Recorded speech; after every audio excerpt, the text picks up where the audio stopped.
yes, this video is going to be full of surprises. Overall, I am just not too impressed by this book. My reading progress wasn't that great so far. But setting it in like a magical, bubbly YA world, I just don't think these two can like flip a coin.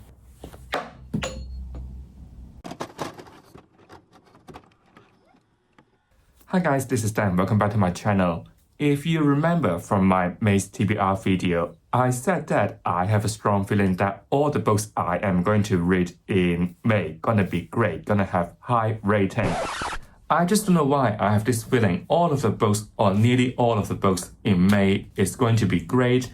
So I was thinking, why not make a video about it to keep a record of all the books that I am going to read in this month.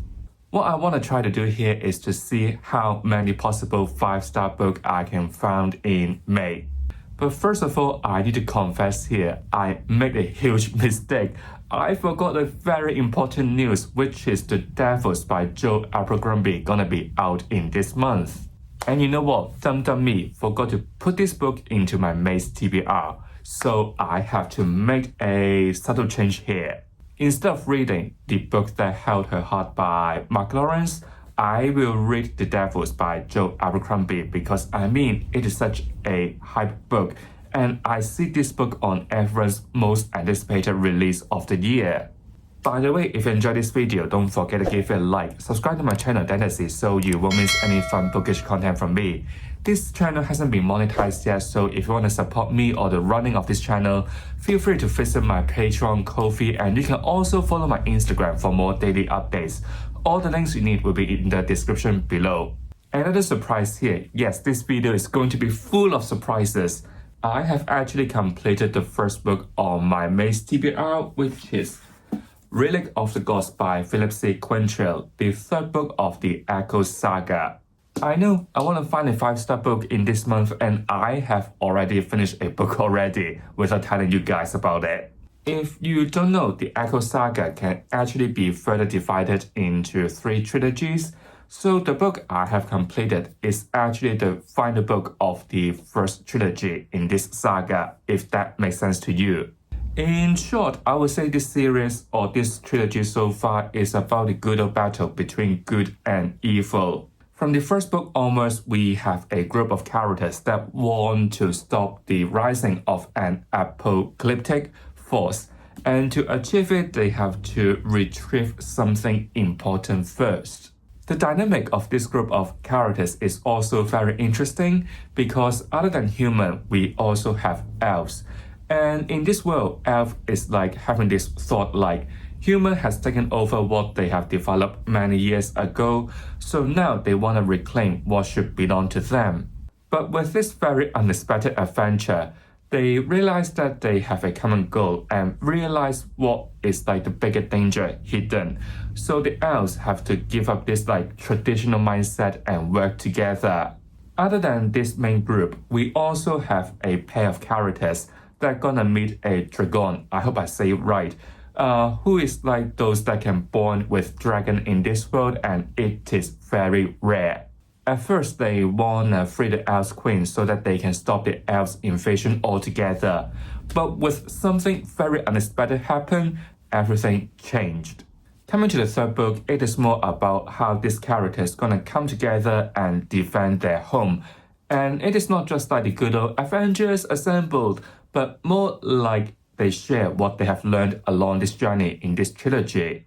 What I would say here is some of their discoveries could be quite shocking and shake the perception or shake the knowledge of what they have learned so far in here. Without much spoilers here, so far I am enjoying this series. The ending may not be perfect, but at least we solved the problem.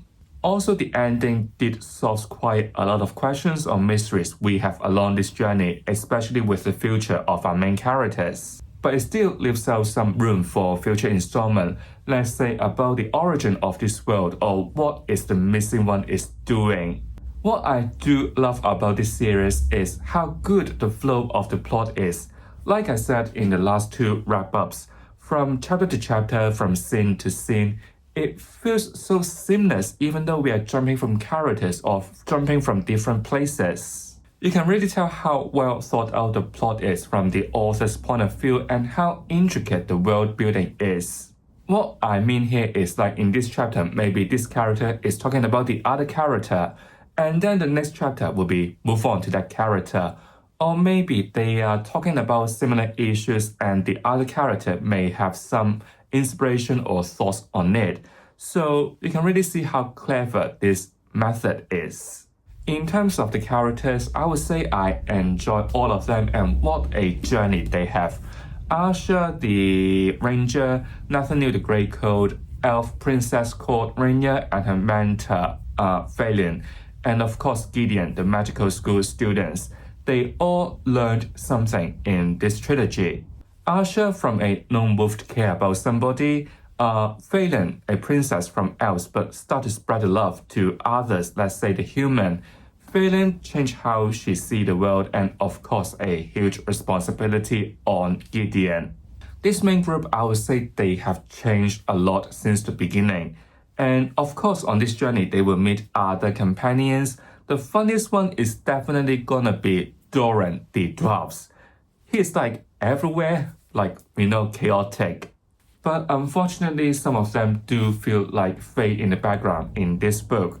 Let's say Torrent, son of nobody. He was like such a powerhouse, such an important character in the second book. I enjoy his storylines, but coming to this one, I just don't know why. He didn't really do much, and I mean he was also a new character introduced in the second book, so why not let him show off a little bit more in here? Also, not too much spoilers here. If you read the series, you will know this main group also recruits someone for help. So I do want the ending to have some more reference to it because we did spend some time in there. Also, the villain in this trilogy, Aladri, I hope I said his name right. From the first to the third book, he is always here. I just don't know why he is giving like Team Rocket from Pikachu. He always want to catch the Pikachu, but he always fail. You know what? He always come back but fail again and again. I was low-key bored by his storyline, even though by the ending, some shocking twists happen. But I was not really interested in him. Although I've been like praising these characters, I do feel like they can be pushed to another level to the god tier. Let's say the drama between Gideon and Galena. Throughout this series, they have such an adventure together, and the dynamic could be quite interesting. But I think there could be some more to inject into it to bring out some more drama, bring out some more tension between them, because it is like through dialogue they remember certain things happen. But I don't feel like I can relate to what they have gone through. How to really like, not repair, but how to really build up this relationship again. Also with the main group, they have ups and downs and learn that they have each other's back. But again, I just wish that there could be some more depth to them, especially with the grief. From time to time, we would be reminded of what they have already lost, but how they're gonna relate to the characters or how they're gonna shape them, I think that could be played out more. I always compare this series to Ryan Cahill's. They are both self-published epic fantasy series. What I do love about Cahill's Bound and the Broken series is the characters. They have such an emotional growth on this journey. But in the Echoes of Fate, I wouldn't say they don't have this kind of growth, this kind of emotions, but I think it just like slightly missed the mark. As for action sequences, you are in a feast here. There are quite a lot of important war fronts, epic moments, magic battles, dragon fights, sword fights, you can eat all that up. So much for you to enjoy as they are quite lively and engaging. It also helps to break down the occasional chunky world building. All in all, I regretfully decided that this is not going to be a 5-star read. It is still an entertaining read with so much to discover in this world, so many lively fighting. My only problem is about the character work. If it can just push it a bit more, it can definitely get so much better. So this book, I would rate it 4-star. So now I'm going to read my mistake, the one I forgot to put to my May TBR and also my most anticipated release of the year, The Devils by Joe Abercrombie. This stunning, I know it is a bit blurred here, but the cover looks really different. So I have a high hope here. So don't disappoint me, Joe Abercrombie. See you all later.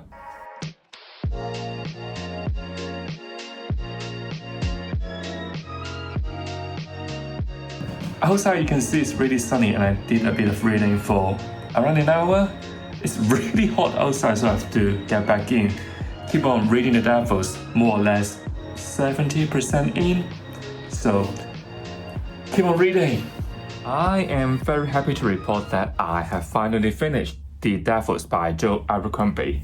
I didn't expect this book could be quite long, so it takes a bit some time to finish it. But my verdict here is this is a standard 3-star read to me, unfortunately. Don't disappoint me, Joe Abercrombie. I'm not sure how many of you know about it, but I haven't read anything by Joe Abercrombie yet, so I was quite interested to check out the First Law trilogy next year. It is also part of my 2026 reading plan, but after finishing The Devils, I am not too sure about this decision. So let's just get back to this one first. What is this book about? In short, you can just imagine it is like the DC Suicide Squad or the Marvel's Thunderbolts, where a group of villains doing some dirty work. In this book, we're going to follow the Chapel of Holy Expectancy, a group of characters that needs to escort a newly found long-lost rightful heir to the Serpent Throne of Troy. Together, this group of characters, of course, need to safely protect the princess and let her reclaim the throne. This group of characters was led by a character called Brother Dias, and there is some villains in the group. Let's say a vampire, let's say a magician, and an elf, or even a werewolf. But of course, this task won't be easy. There are other heirs from the original bloodline that want to stop the rightful heir to reclaim the throne. So maybe we can be nice first and talk about the positive of this book. This one is definitely a fast-paced read. Even though I said it is like a really dense book, more or less around 600 pages long, and the font is actually quite tiny here. But when you read it and complete it, you don't feel like it is actually that long, if that makes sense to you. I think there are 4 parts in this story, and every part follows the same pattern, where in the beginning to the middle there would be some build-up, some tension, some world building, but every part would definitely end with an epic battle. The so-called tension build-up world building, it is like we getting in the head of the villains because it is a multi-POV story to understand the other side of these villainous characters. All these characters got their own history, got their own past to make them the person they are now. If you ask me after finishing this book, the one that stands out the most to me is weirdly the magician, not the sorcerer. He is quite a smart but stubborn character. He is quite consistent about what he wants, but he is just so powerful but could be reliable. I enjoy his storyline so much in this story. He is definitely a morally great character in this group. In this story, I feel like his storyline is quite major or even outshines some of the others. Also, seeing the interactions of these villains could be entertaining. Joe Abercrombie got this really dark sense of humor to write this kind of morally great characters. So it is quite fun to see how he wanna play with them. The twists towards the end though are also quite unexpected, I would say.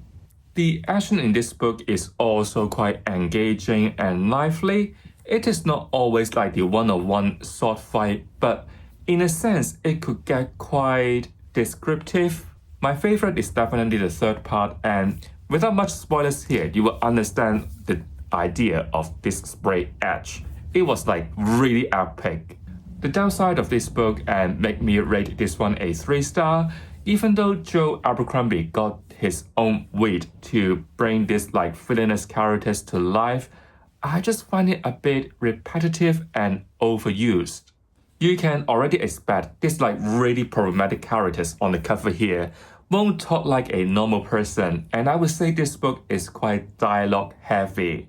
I don't know why, I just feel like in some way I've already heard about this kind of really messy, dark, chaotic style of conversation. I don't feel like every time these dialogues, this conversation hit and translate to the readers.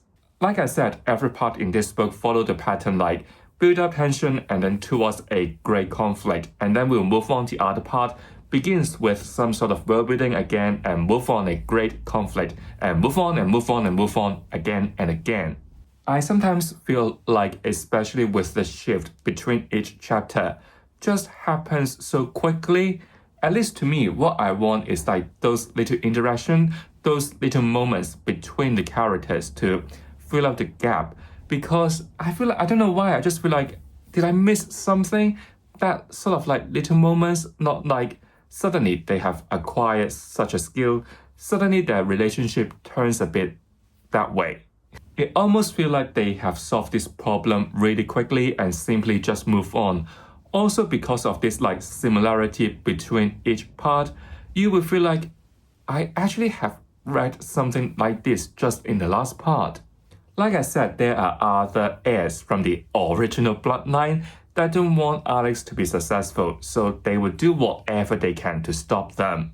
So what they have done is just like what I've talked about in the last review about Relic of the God. They almost like the Team Rocket trying to keep catching the Pikachu, but they always failed. The setup is just so similar to each other, and I feel like it is a bit overused. Or even after completing this book, all these like villainous heirs, I don't really remember what they have actually done other than like how they dress themselves. If you don't know about me, I am a more character-driven reader. The plot of this book is quite loose already. Then how about the characters? I don't really feel like I can root for any of the characters until much later in the story. Let's say after finishing part 3, more or less 80% into it. Just like what I've said, some characters in these groups do shine more than the others in terms of the storyline. Let's say obviously the princess, Alex, and then the werewolf, the magician, and the elf. Others on this journey with us, I would say they are, with us, but they are almost in the background because I don't really know much about them. I know it is just so hard to establish every character on this cover in just one single book, but I would just question, why do we need such a huge group? If you look at the art of this book, not just like this special edition, I think in the standard one you can see like the portrait of these 8 main characters. The beginning of this book is quite heavy with the world building, talking about the history of this alternate universe. When they start this journey to safely escort Princess Alex, not until really later in the book I slowly understand them more. With how this story ends, I do feel bad for one of them. If you know which one I'm talking about, the really tragic one. I don't know, maybe we just don't need this many characters in this book. We can of course recruit more later in the series. So the character-wise, I struggle to connect to them unless it is like really late into the story, because that one, the magician, is really interesting. Oh, I forgot to talk about one positive. Yes, one positive of this book. Like I just said, this one is like set in an alternative medieval time, and religion is very important to the ruling. I am not too familiar with the European history, so I didn't really know how it mirrors with the reality. But sometimes it is quite fun to see how Joe Abercrombie play with like certain topics about religions. Let's say, how should a monk behave? How certain way of living is promoted by the religion. Overall, I am just not too impressed by this book. Maybe it is down to the hype of this one. I mean, it is on everyone's most anticipated release of the year, and maybe also because of the reputation of the First Law universe. Before starting this one, I was thinking, I am in for a treat here. After finishing this book, I did look up the review. I think some people say that this is not how Joe Abercrombie wrote the First Law universe, and this one get quite mainstream in a sense. This kind of approach, throwing like a huge cast of very problematic characters and let them just play, resembles maybe the standalone in the First Law universe. You know, maybe if the first two parts can condense a little bit, less heavy with the world building, less heavy with those like dirty dialogues, I may enjoy it slightly more. From the ending, we know that it is quite likely there's gonna be a sequel in this universe, but I am just not too certain here. I don't think I'll be as excited as picking up the Devils, picking it up as soon as it is published. I don't think I'll do it. I'll be more like wait and see. Also, I need your ideas here, especially for those of you who have completed both First Law and the Devils. Let me know how close these two series are in terms of the writing or the character or the plot, because honestly, I'm quite scared to start the First Law trilogy now. So from this point, you would know that I'm not going to rate this one a 5-star. It is never going to be a 5-star rate to me. I think it is quite likely to be like a standard 3 or quite a high 3, but not a 4. Now, if you don't know, it is actually mid-May, and I still got 2 fantasy books to read from my May TBR, but they are both quite chunky. So I'm slightly worried here because I am not too sure can I finish them in time. So to prioritize, I think I will start The Knife of Dreams by Robert Jordan first, which is also the 11th book of the Wheel of Time series. As it is part of my 2025 reading plan, it is more urgent in a sense. I think in terms of the word count, it is more or less just like The Eye of the World, which is the first book of this series. Not that really long, and also I have read quite a lot of books by Robert Jordan already, and I am quite used to his writing, so hopefully it won't take long for me to finish it. I guess next time when you see me, probably when I finish that book already, so see you all later.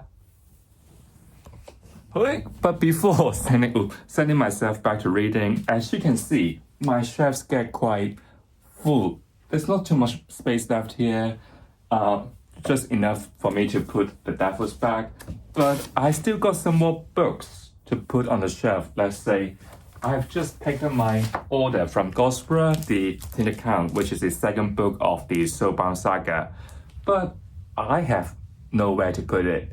I guess it is the good old time to reorganize my shelves here. I am thinking maybe I wanna put all my subscription books from Book and Binding to this shelf because I think when I film, you can see this shelf better than the original one. And we shall see what will happen after it. So I guess it is the time for a time lapse. Let's go. First of all, let's be safe and take down some of the plants first.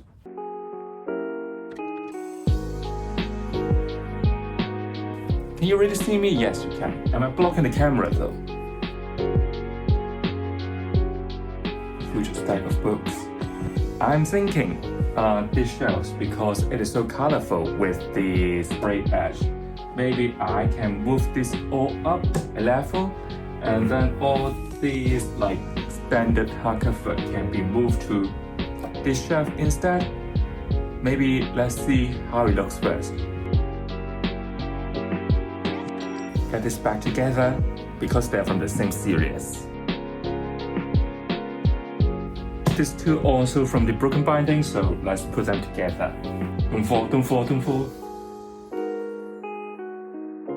So let's move the standard one. I don't think these 3 books from the Echo Saga will stay down the shelf for too long because I mean it is an 8-book saga, not 8-book, 9-book saga. So ultimately they would need a new place. Half a year later when I got the whole set. Mother-son will stay here because it is also part of the recombinding products.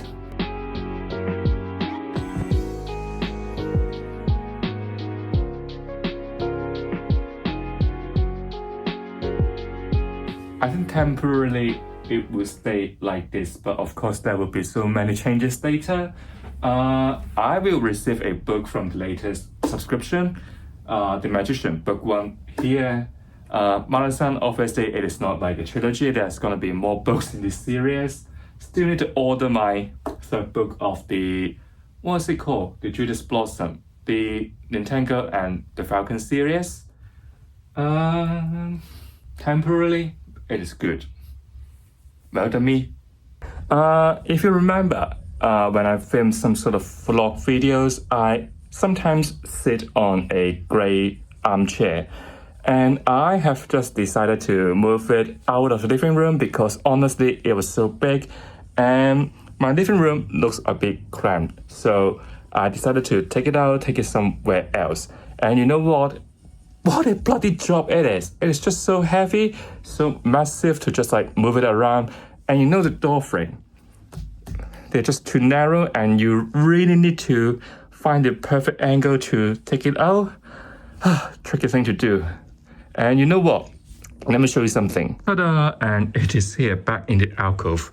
But it's just too massive and you know, like, it just stood out a bit. So it is a bit in the way, which I don't quite like.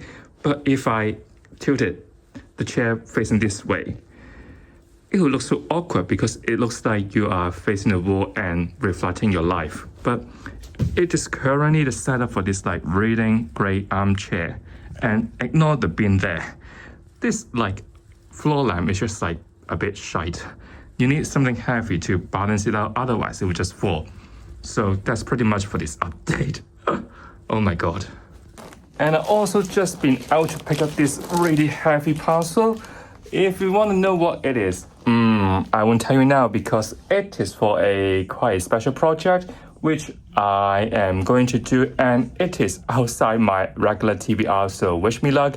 So many books to read, and I don't think this project will be up anytime soon. Probably around August, September, so please look forward to it. I'll put so much effort in it. See you all later.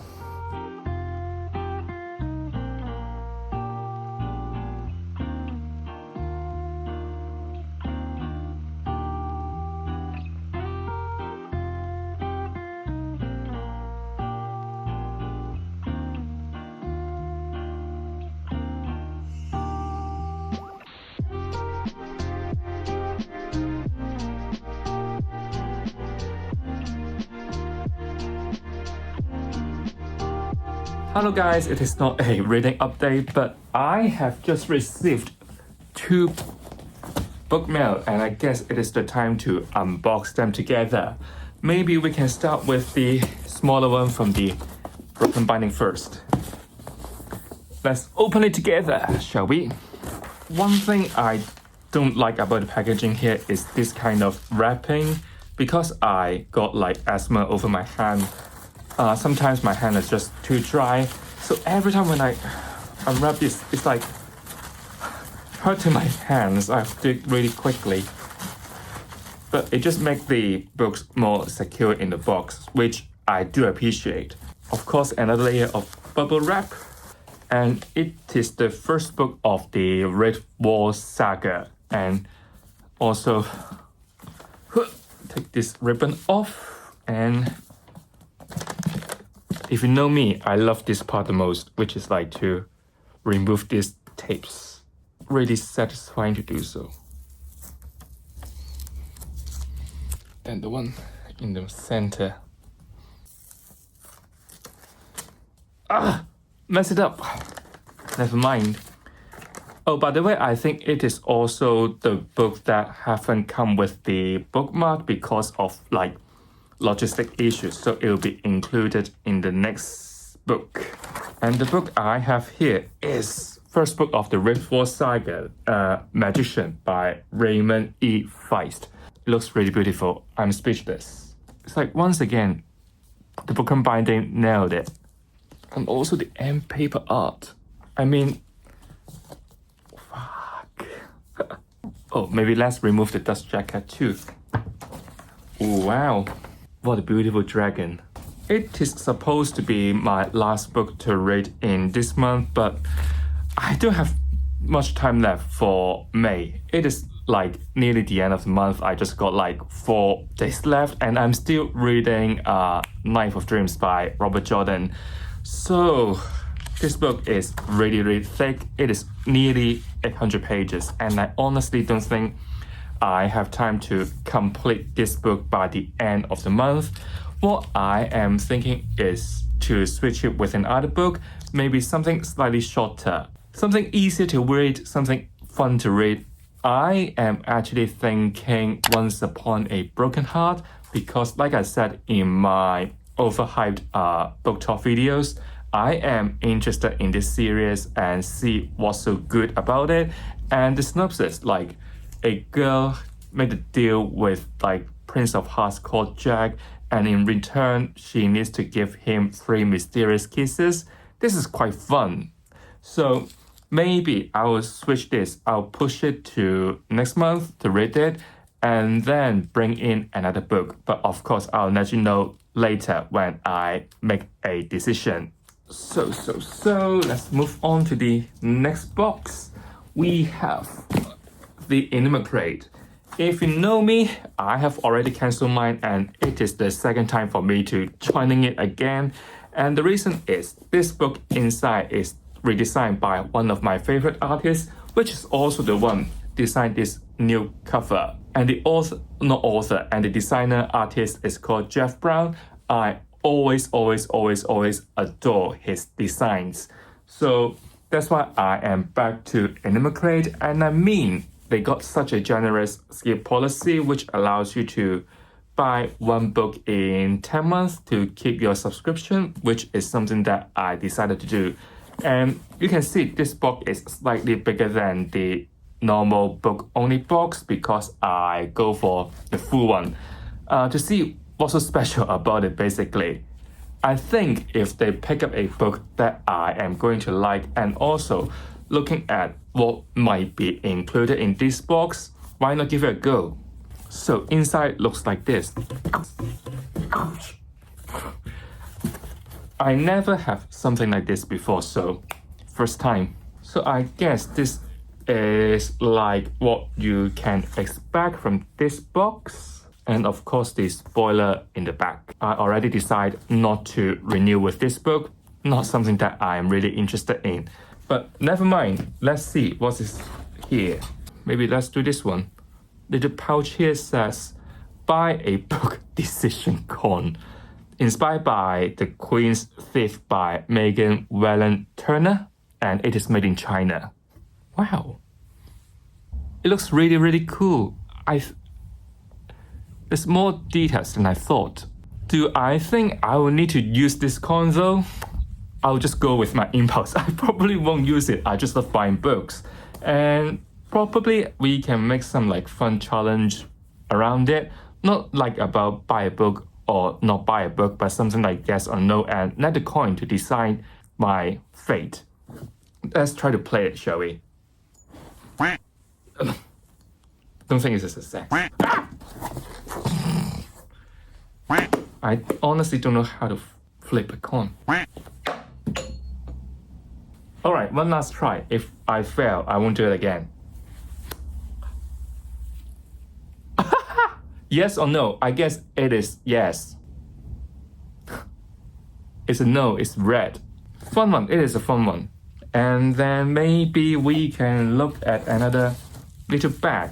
Jade Dragon Bow Replica, inspired by Daughter of the Moon Goddess by Su Lin Tan. I never have any weapon like replica in my life, but look at it. Once again, I'm quite surprised by the quality because you can see the details on it, and I think it feels quite solid. But what can I do with it? Anyone read this story? Does it really look the same as the story describes? I don't think I can play around with it because it says display purpose only. This box, shall we? Looks a bit like Egyptian.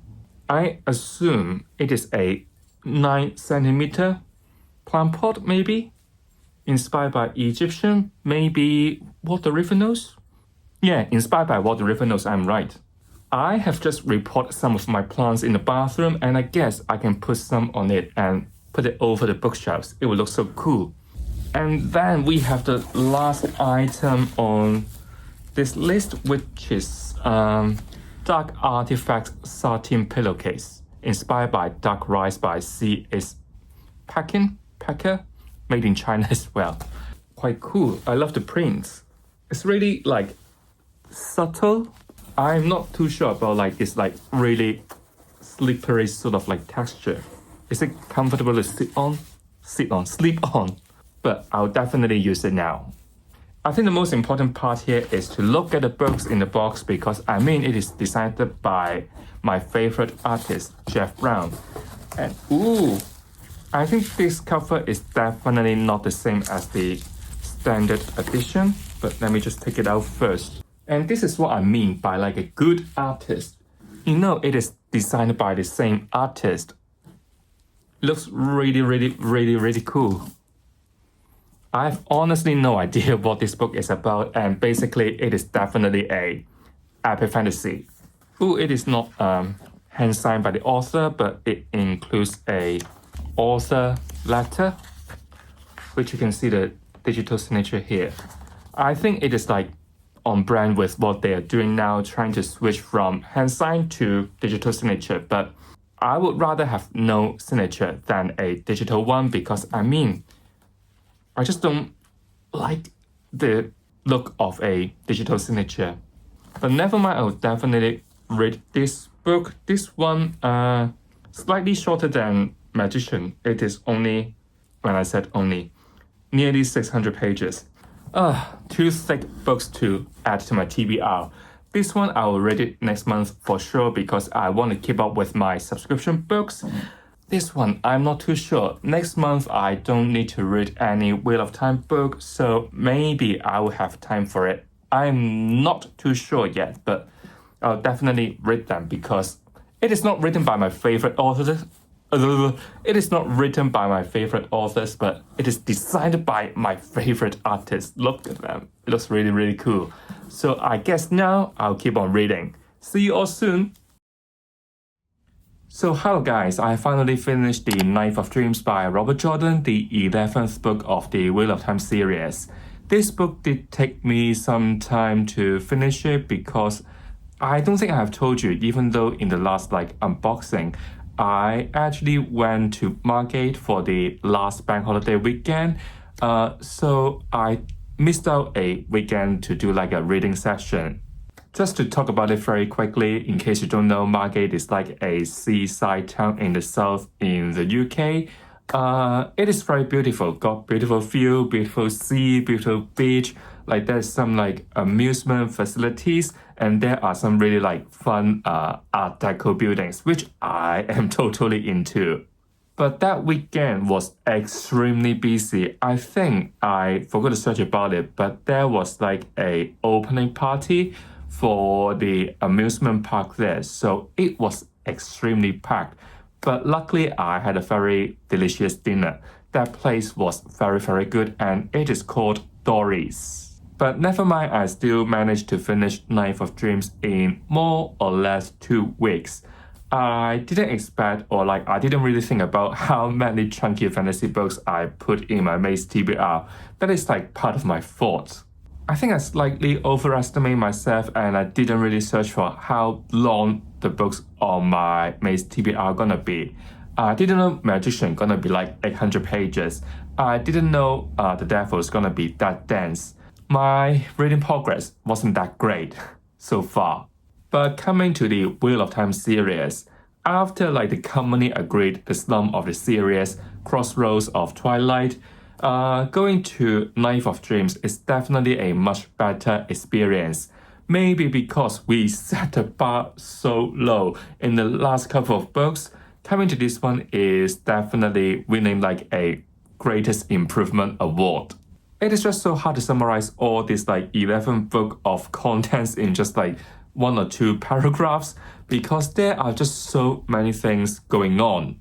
So I kind of understand why some people would consider not every book in this series serve. I would say my impression of Robert Jordan is he is such a smart person to construct a fantasy world. There are so many details in this like high fantasy world. No matter it is like politics, culture, history, magic system, or scheming, and I think scheming is such an important element throughout this series. This element do make the series more entertaining. Throughout this series, we have been reminded that the Aes is good at scheming. We don't know what they are actually thinking. They got like layers and layers and layers of plan. But this scheming is not just limiting to them. I would say other main characters, starting in the middle chunk of the series, would start to think about their own interests and do a little bit of scheming to push the plot forward. Maybe unconsciously they do so because some of them are the Tavan. With the last book being considered as like a flop, this one, Life of Dreams, do improve in terms of what Robert Jordan wanna deliver. Without much spoilers here, I would say maybe starting from the 7th book, I'm looking up because all my books are on top of the shelf. Maybe starting from the 7th book, Robert Jordan has been like sowing quite a lot of seeds for our main characters. Let's say Rand, Matt, Perrine, Nanith, Elaine. Did I miss anyone else? Yes, and also Egwene. I would say coming to the Life of Dreams, quite a lot of these seeds are getting fruitful and ready for a chop. Let's say Perrine rescues somebody, Matt is getting mission, and the game Elaine is playing. So by the end of this book, there was no more like, Fail, I'm coming to save you, wait for me please, from Perrine. And then Fail would feel like, I'm waiting for you, Perrine. I know you would come for me. I know you would like gather all the manpower, gather an army for me. There's no more of that, finally. This not just applies to the main characters, but also the side cast, those that some of you may consider as like the villain of these stories. Their seal is fate. No, their fate is sealed. No name dropping here, but the Aes Sedai following Fail got a reader's satisfying ending. Same goes to the Song Chan's politics, the shit stirrer. I guess it is also the reason why some readers would think like, finally, this series from this point is getting back on track. All the build-up from the last couple of books finally getting a resolution. And looking back now, there are like 4 books worth of details, 4 books worth of threads. It's crazy, there's quite a lot, honestly. But at the same time, we got a clearer direction towards Tarmangaidon, the final battle. This was brought up quite consistently in this book, and we will see how some of the characters are getting ready for it. In terms of the characters, surprisingly, I did enjoy Egwene more in this book. With the position she is holding now, it is really difficult for her, but still she put what she has learned, what she has been taught with, to use and be an inspiration for others. This, is quite iconic. Before this point, I hate to say it, but I do feel like, especially with the last 2 or 3 books, she is always in the background. Her storyline starts quite strong in the beginning, and then maybe in 5th or 6th book, I forgot, she's either dreaming, learning, or being put in a very passive position. So seeing what she is doing now just shows you how much she has grown. And she really got a vision of what she want to achieve is also quite nice. But the character I enjoy the least is Elaine. I just don't know why. Maybe again, starting from the last 2 books, she is sending me some itches. Yes, she is playing this so-called game of house, and she has to secure a very important position. But one recurring problem I don't like about her is she don't really listen, you know? I just don't know why you're playing such a dangerous game and your safety is really a concern for others. But people around you, they are quite important, but you just don't listen and nearly get yourself in troubles every time. Also, I was low-key bored by her plot, The Game of House. Maybe firstly there are just so many players in this game, so many names you need to remember, so many like hidden agenda you need to keep in mind with, so the details are really a lot here. And also the build-up of this Game of House is across quite a lot of books, and they are almost always in the background, so like they are not really related to other characters. So from time to time, I did remember those important like leading figures, but for the side characters in this like Game of House, it's just like so hard to remember who you really are. And to be fair, I don't think in the future books we will see these characters again, no matter you're like the main one or like the side characters, because this game has come to an end.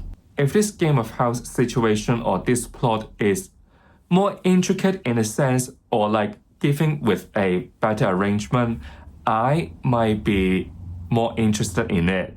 But unfortunately, it is just like taking out what is going on in the outside world and you're playing your game here. Perrine and Fail finally finishing their business. I would say this plot is more like to cleaning up the mess from the middle chunk of this series, as well as introducing some new characters. But if you ask me, I would say this plot is quite boring, maybe because the build-up has been so long and way too long. It's just like you start losing interest, and this plot just shows you how much these two are caring, loving each other, or maybe showing you the diplomatic skill of Perrine. The only thing I love about this plot is how it ends. The hot mess by the ending. It's just like so satisfying from my point of view. There's so many chaos basically. From now on, I guess this series would focus more on the final battle or the battle mentioned by the viewing or the prophecy. Of course, Ren gonna be the center of the final battle and Egwene gonna be so important for the one mentioned by the viewing. So I'm kind of curious to see what Perrine, Matt, Elaine, these main characters gonna do in the future books. We got some sort of clues about what Matt gonna do because they received a very important letter, and this has to do with a very important character, should I say. The rest at the moment is like they have already finished their business, and I don't think there are too many hints about the future plot basically. Also thinking back now, as a reader who approached this as a completed series, I do wonder how many of you do read this series when it was still ongoing. If we are looking back at when this slump starts, it is more or less around by the late 80s, and at that time you have to wait at least 2 to 3 years for a sequel to come out. So I have these questions in my mind. How many of you are like old enough when this series was still like a new one?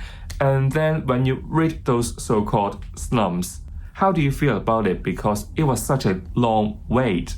Did you feel like when some of the details bring up, you forgot what it is? Or like, how do you feel about reading all these like worst books in this series? Now, The Wheel of Time is like a complete series. As a reader, we can just like pick a book up and then the other one, and then the other one, and then the other one. So in a sense, we can retain all this information more easily, especially with all the like problematic books. We can just like read it, finish it, put it down, pick the next one up. But imagine you need to wait like 2 or 3 years for a new one, and this didn't turn out as good as you thought. So I'm curious about how this like middle to like late chunk of the series gonna be received in like the early 2000s. By the way, I forgot to mention the very important point, the purpose of this video. Is it going to be a 5-star read? Unfortunately not. It is like a 4-star read. It is such a massive improvement from the last book, and everything is finally back on track. If you don't know, I am filming this update on 30th of May, meaning that I only got 2 days left for this month. So I don't really see myself can read The Magician by Raymond E. Feist. It is a 800-page long fantasy break and it is impossible for me to finish it. I am really desperate for a fun, easy read. There are just like so many chunky books in this month. The Echo Saga, The Wheel of Time, and then The Devils, just like killing me. So I have decided, instead of reading The Magician by Raymond C. Feist, which of course I would read it in the next month, I would read Once Upon a Broken Heart by Stephanie Garber. I have seen this book plenty of times before but didn't really look up the synopsis. But after filming the BookTok hype videos, I think it is gonna be a fun, easy read, so I added it to my ever-growing TBR. I don't think this one is going to be a lengthy read, and it is definitely be easier than reading The Magician. So the next time when you see me, I will probably finish that book and film the last update of this vlog. Will I love Once Upon a Broken Heart? We will find out soon. So, there's not too many B-rolls since the last update because Once Upon a Broken Heart by Stephanie Garber is not really a dense read compared to the last 3 books I have in this month's TBR. Only takes me more or less 2 days to finish this book. I guess some of you with much faster reading pace, you can definitely finish it in just 1 day because it is just like a very joyful, easy book. After finishing this book, the very first thought I have is the synopsis of it doesn't really capture what is actually going on in this book. Just by reading it, you would expect this book is going to be about our main character, Evangeline, want to stop the wedding of her stepsister because she stole her man. Without any other ways she could improve this situation, she approached one of the fates called Jack, the Prince of Hearts. In return, Evangeline gonna return 3 kisses to him.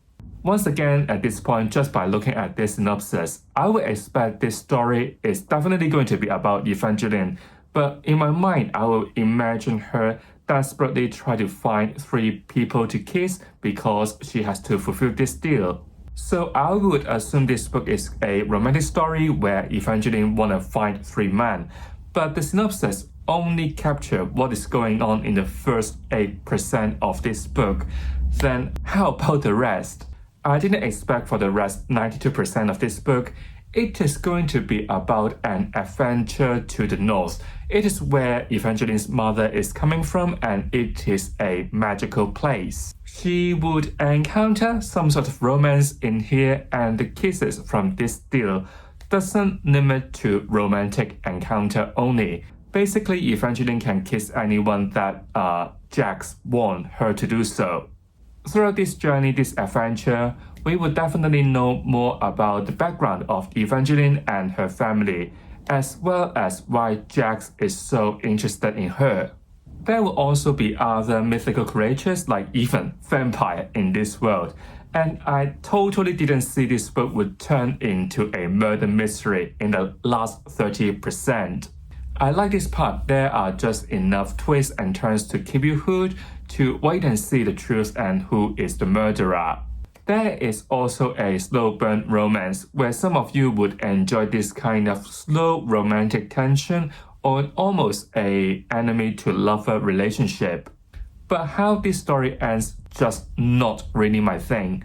Out of every possible endings in a story, the one I don't like the most is like when you reach like the last 5% of the book, the author suddenly throwing you so many new elements to you where you got no foretelling about them before. I sort of feel like it is pulling a drama just for the sake of it, like introducing like new characters that could like upset the status quo or maybe some brand new discoveries that we didn't heard about it before. Yes, this ending opens us many possibilities and doors, literally, for the next book, but there is no resolution other than those secrets that are hidden from Evangeline. I much prefer a complete ending to conclude a book, And then in the next book, we can just like expand our world building furthermore.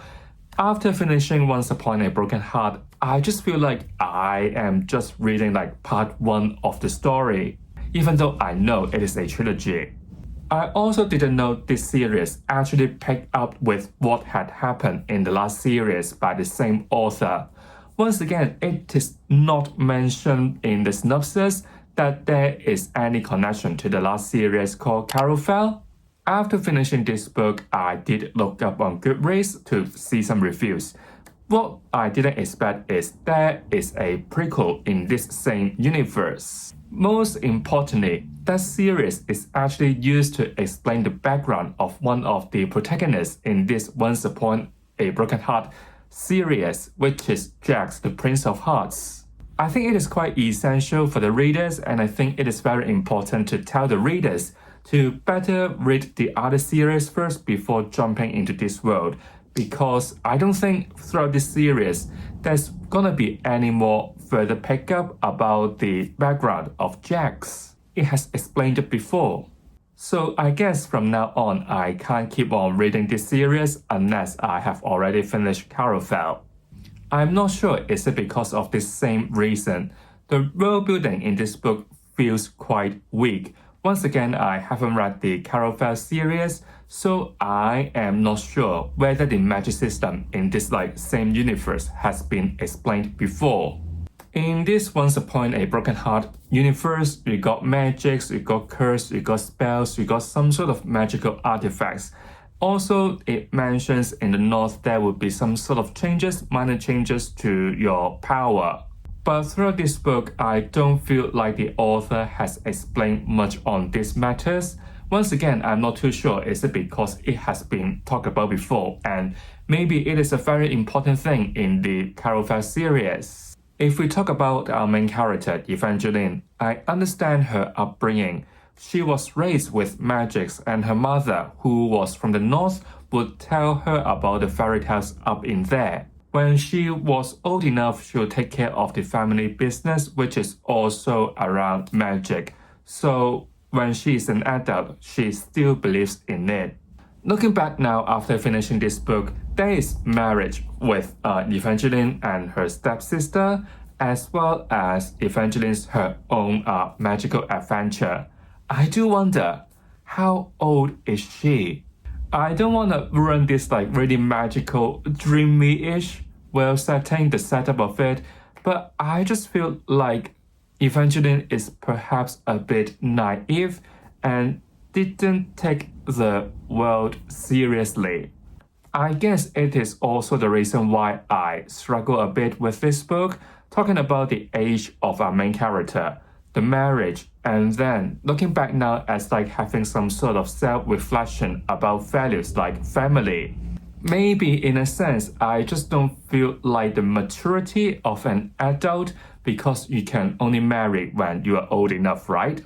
In like Waterstones, I always see this one displayed with other adult fantasy, so I would logically assume this one is also going to be an adult one. And then in this story, there's no explicit spicy scenes, there's not too much graphic scenes unless you count like vampire bite. And also our main character is like living in this dreamy, lovely bubble of her own world. So I guess this book is more on the YA side. I don't really know how to express my feelings here. Maybe YA and me don't really connect. But seeing a book talking about marriage, talking about family, talking about something that you really need to go through something in your life to understand those sort of emotions, but setting it in like a magical, bubbly YA world, I just don't think these two can like... I don't want to say they clash, but I just don't see they gel well together. But one good thing about this book is the writing itself. It is very lovely, cute, and whimsical. It is almost like The Teller of Small Fortunes by Julie Liang. In between all these sentences, you can see the growth of our main character from what they have gone through, or maybe you can take one or two that can inspire you. All in all, Once Upon a Broken Heart is a fast-paced yet whimsical fairy tale-like story. The writing itself is beautiful, but I just can't connect with the main character. The world building is perhaps on the weaker side. The plot is beyond what the synopsis promised, and the ending is just too open for my taste. Also, I think YA, this genre can't really carry the concepts that the author want to express. Unfortunately, it is not going to be a 5-star read. I would rate this one a 2-star and probably won't continue with the series. So coming to the end of this video, I still can't find a 5-star book. I thought potentially there's gonna be one in this month's TBR, which is The Devils, but I just can't vibe with it. I even have a 2-star rate, Once Upon a Broken Heart, but luckily the rest lives up to my standard. We have Relics of the God by Philip C. Quaintrell and Life of Dreams by Robert Jordan. So I guess next month we will continue this good old tradition, a 5-star book hunt. All the books I am going to read in June has already been mentioned in my June's TBR, so you can check that video out first and wait for the vlog by the end of the month. So if you've enjoyed this video, don't forget to give it a like, subscribe to my channel Dynasty so you won't miss any fun bookish content from me. I'll see you all real soon. Goodbye!